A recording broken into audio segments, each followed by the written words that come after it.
A very, very good morning to all of you.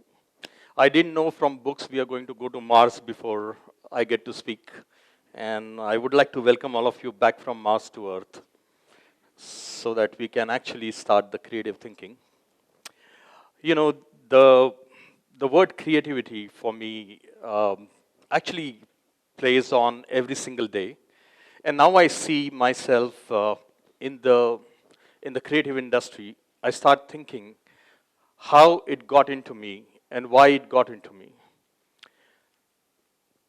When I went to the dictionary and trying to find the meaning of creativity, it had little to do with art and performing arts. It had to do with everyday life and the way we do things differently and why we do things differently. And that's why it kind of enthused me to really think. And I went into some of the statistics that I got into this industry and looked at creativity and education. And creativity and education has got so much of correlation, but whether we have it and if we don't have it, what needs to be done to actually be creative while we are getting educated. So I looked at statistics from 2001 to 2005. The number of people who went to school in India, if 10 people or 10 kids went to school in the first grade, by the time they reached the 10th grade, only one reached the 10th grade. 9 of them dropped out. The situation has tremendously changed. The policies have tremendously changed. Between 2005 to 2015, the total number of kids who went to school in this country, 6 times more number of kids are going to go between 2016 to 2025 to the schools. The reason being that now that we have toilets in the schools, the girl students are going, the retention is better. And what does it have to do with creativity? And I always used to think that why are kids in the race and why when we were in the school, we were always in the race to become engineers, doctors, chartered accountants, or the lawyers. Why we couldn't think of anything else? And the reason was that the race was designed for us. And just imagine that if we continue to be in the race, and when our education system put maths, English, botany, zoology, physics, chemistry, history, biology, geography and civics as top 10 subjects. And we forgot about creativity, performing arts, and sports as a mainstream curriculum. And somebody puts it into the extracurricular activities. Then what would happen? We always would create a Me Too generation. And when I say Me Too generation, I would like to clarify what Me Too means before I want to give you one point, that in such a huge country of such a huge population, if we only depend on literacy and we build our curriculums on literacy alone, it's not going to be enough, because in such a huge country, being literate and being creative at the same time is very, very important. Because if you're not a creative engineer, if you're not a creative writer, if you're not a creative doctor, if you're not a creative chartered accountant, you will have to still struggle for your livelihood. And that's one of the reasons that the creativity is something that needs to be imbibed into the education.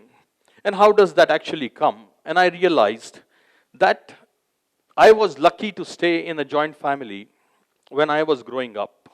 And when we were staying in a joint family, my grandparents used to tell me stories every single day. And we used to switch off the lights in the night at 9 o'clock, and there used to be a storytelling session.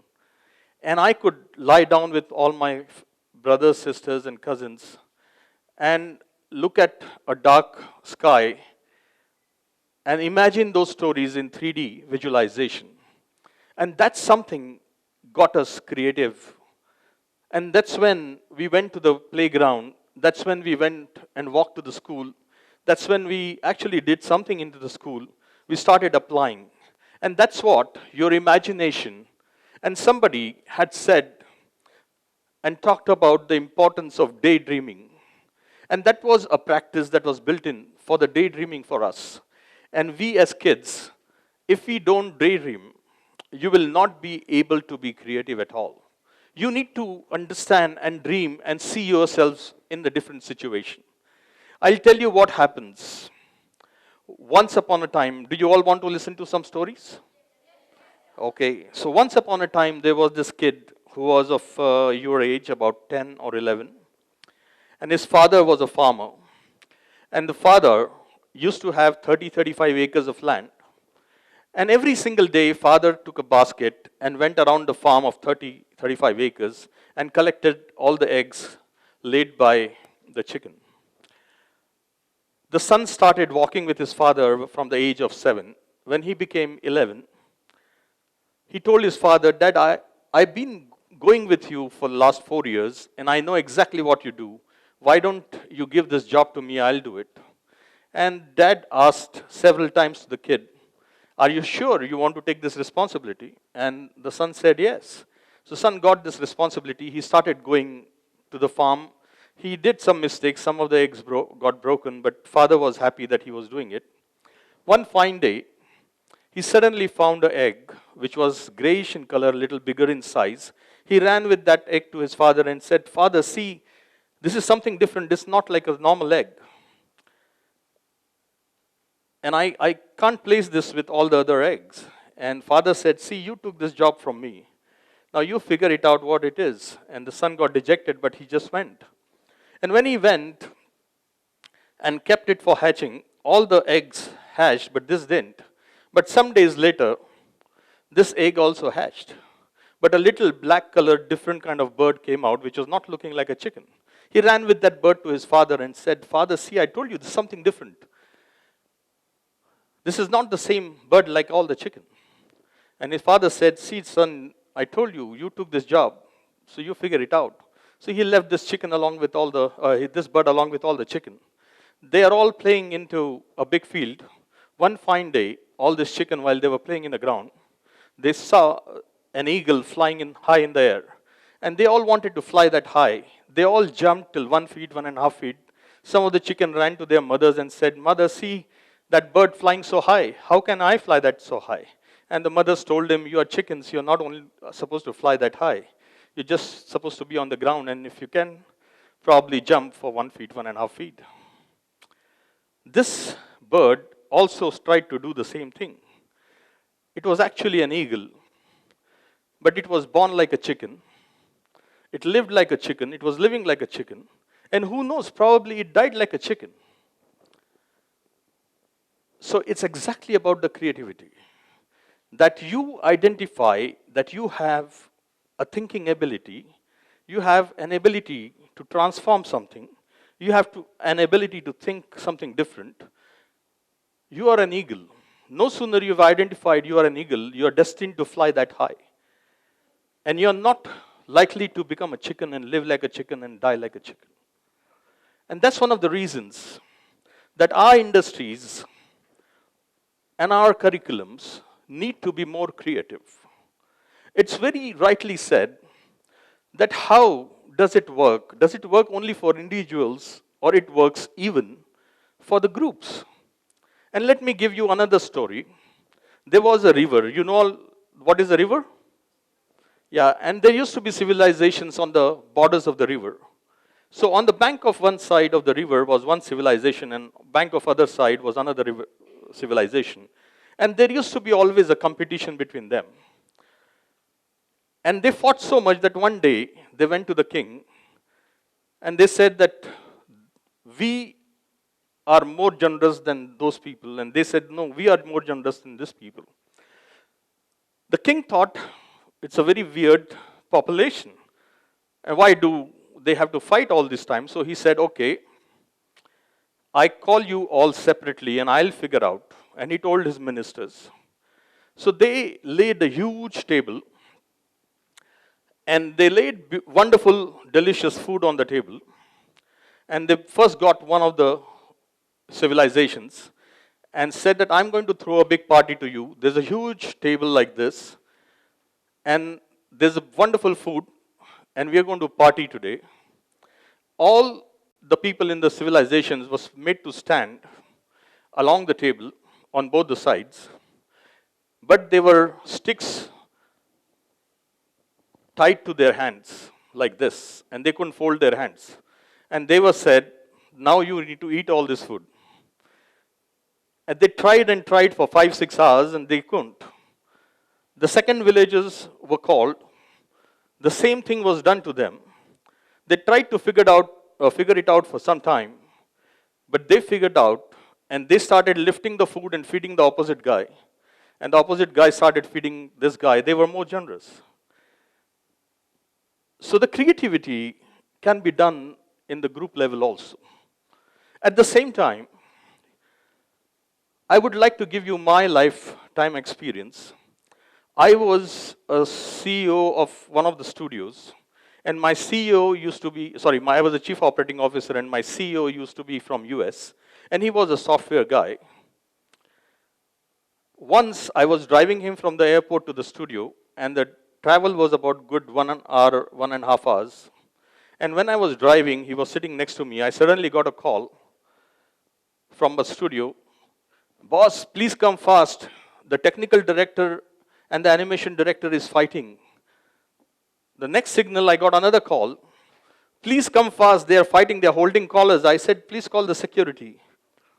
The security guy called me and said, this is a panic situation. The whole studio is down here, and they are fighting. They are holding collars, and we can't separate them. I said, get me the HR guy. And I told him, please separate them out and keep in 2 separate rooms. I'm on my way. I'm coming there. And my CEO was wondering what's happening. And he said that this is how you operate your studios. I said, no, it normally doesn't happen, but it is just happened. I don't know, we will go. So as soon as I reached the studio, the situation was very tensed. And he said that I would like to sit in your room and figure out what was happening. So I get the HR guy and said, please call the technical guy. And the technical guy came in and he says, see, I am a technical director of the studio. These all creative guys don't understand anything. They keep the caps lock on and say the machine is not working. They don't know how to save their work. And they keep shouting at me. If I'm not there, the studio cannot function. They cannot survive. And I said, yes, you're right. And I convinced him, and he went. And this guy was very happy, my CEO, because he was from the software industry. Then came my creative director and the animation director.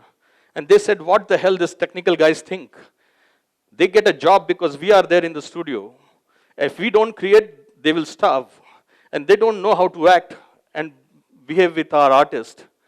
And I said, yes, you're right. But you need to work with each other. And I pacified them, and they also went. So my CEO tells me, Ashish, something is wrong here. I've been into managing software for the last 40 years. I can't see this happening. How can you say that the first guy was also right, and the second guy was also right? And I told my boss, you are also right. And that's how the creativity works. If the camera is here, it looks different. If the camera is there, it looks different. It captures different things and the same object. And that's the creativity. Whether you try to capture it against the light might not look good. But when the light is here and the camera is there, it might look good. The camera, if it's here, might look very, very, very different. The same way, I would like to take you through a very small analogy. When we were civilizations 10,000 years ago, we lived in the caves, and so did the lions and tigers and chimpanzees, and everybody lived in the cave. But what happened? We were completely nowhere. Where were we? Nowhere. But there was something that we had here. And there was something that was creative instinct in us, where we started grouping and staying in small huts. We built huts. We started cooking the food. And we started eating cooked food. And we became friends, and we became a community. And from nowhere, we got somewhere. Where did we go? From nowhere to? So when we went somewhere, we nourished ourselves, we started wearing clothes, we started wearing things, and we started discovering things because we were creative. And we discovered something called as a wheel. You know a wheel? It's a man-made thing. And from somewhere, we wanted to be everywhere. Where we wanted to go? So we wanted to go everywhere. So we had a wheel. We started going from one city to another city. We started flying. Now we started having breakfast in one city, lunch in another city, dinner in another city. And we were everywhere. From nowhere to? No. Nowhere to? And from somewhere to? So when we went everywhere, we realized that we were elsewhere. Where were we? Some of our friends sitting here are elsewhere.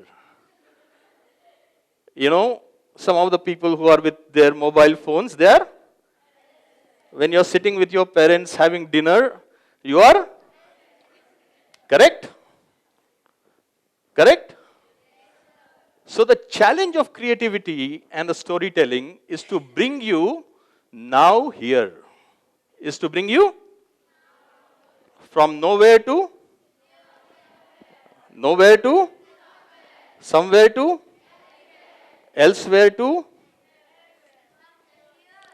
no, from nowhere to somewhere, somewhere to everywhere, from everywhere to, and your job is to bring them.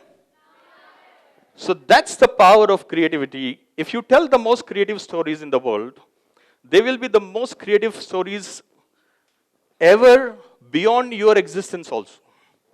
Gandhiji told many creative stories. Nelson Mandela told very creative stories.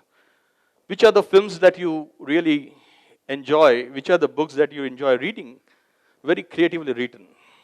So there is a challenge that you actually be not only literate, but you be creative and literate at the same time. Whatever you do in life, try to tell the most creative story of your life, whatever profession you choose. And the most creative stories will be remembered forever, even beyond your existence. So please, my dear friends, as you go into your 10th grade, 12th grade, select the right things, do the daydreaming, read a lot, play a lot, imagine a lot, and tell the most creative story that you can tell, that you have got a life and you have to tell a story. Tell the most creative story that would be remembered even beyond your existence. Wishing you all the best. Thank you very much.